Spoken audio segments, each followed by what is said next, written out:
Hey guys, it's Sazamaki and today I want to show you how I made my Slytherin robe. But before we start, I would like to explain why we're hanging out in a closet right now. It's because my husband and I just recently moved from Austria to Arizona and we don't have enough furniture yet, and this is the only room that has almost no echoes, so that's why we are hanging out in a closet right now. But back to the cosplay. As always, this is just a video to show you how I made my cosplay, not saying that this is the way to make it. It's a very fast and cheap project. I made it within a day and spent less than $100. For this cosplay I needed 4 yards or 3.5 meters of each fabric, of the black fabric and the green fabric. Of course you would take another color if you're from another house, but Slytherin pride here. I ordered my fabrics from Amazon, but you can get them wherever you want. I will just put down the links in the description if you want the same fabrics. I also ordered the patch for the robe online and will also put the link down in the description. I also made a pattern for this cosplay which you can download online, print out and start with your cosplay right away. It's a universal size. I made this cosplay for a lot of friends of mine with different sizes and shapes, but if you're a tall person you might change the height of the main part and the arms. And since you're visiting my online shop, you might also look into my minimalistic art designs inspired by the Hogwarts houses. I made these designs for everyone who likes to show off their nerdy side on a subtle and minimalistic way like I do. You can download and print yourself some wall decor or buy a t-shirt, for example. I heard Christmas is just around the corner and these would look beautiful under a Christmas tree. But again, let's go back to the robe. After putting together the pattern, I cut out the separate pieces and got a back part.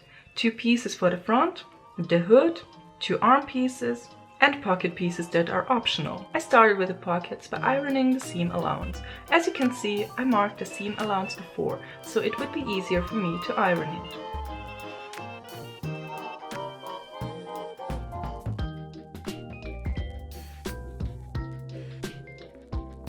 After that, I sewed only one side and left the rest as it is.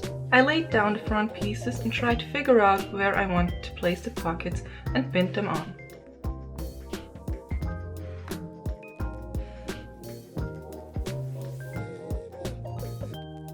I wasn't sure if the wand pocket was too high, so I just laid down and tried to find it out this way. And then I sewed them on.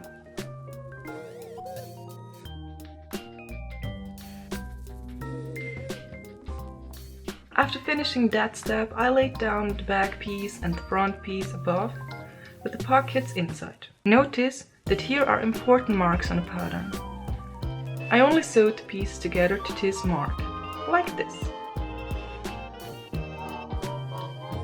My next step was the hood. I sewed together the back part as shown and then to the main part. As I showed earlier, I didn't completely sew on the front pieces. I flapped those 2 pieces to the side. Then I pinned the middle part of the hood to the middle part of the back piece, which I marked beforehand. Then I pinned the end of the hood to the end of the flap, and the marked part of the hood to the other end of the flap. After that, I evened out carefully the leftover of the hood towards the middle part, and then lay down the leftover towards the outside of the hood, and pinned everything together. I repeated these steps with the other side. Again, I sew everything together.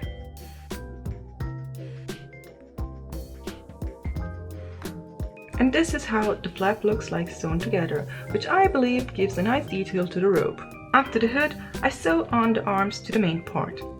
Therefore, I mark the middle part of the arm by cutting in carefully.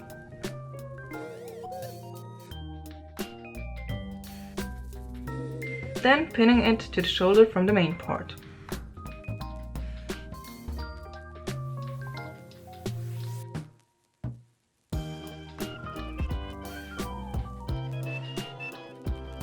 After sewing it on, it will look like this. And now it's time to close the sides. For such large sewing parts, I always like to pin the pieces together, so I have more control over the sewing process. After sewing everything together, the first part is done. And then I repeated the same steps with the black fabric, except for the pockets. I wish it was that quick. Next, I sew on the patch, which belongs on the left side, chest high. I made sure to set the machine on the slowest level and sew it on very carefully. Almost done!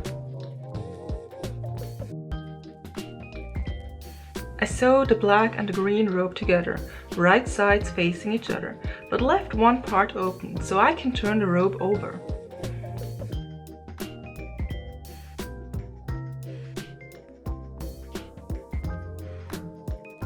And then my last step was to sew again the sides together.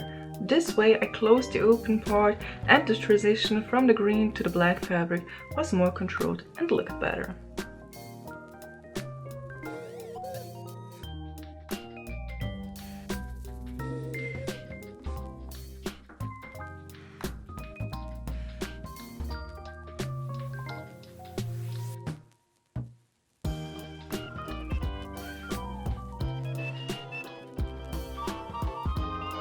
This is it. This is the tutorial. I hope it was helpful to you, and if you have any questions, just let me know in the comments below.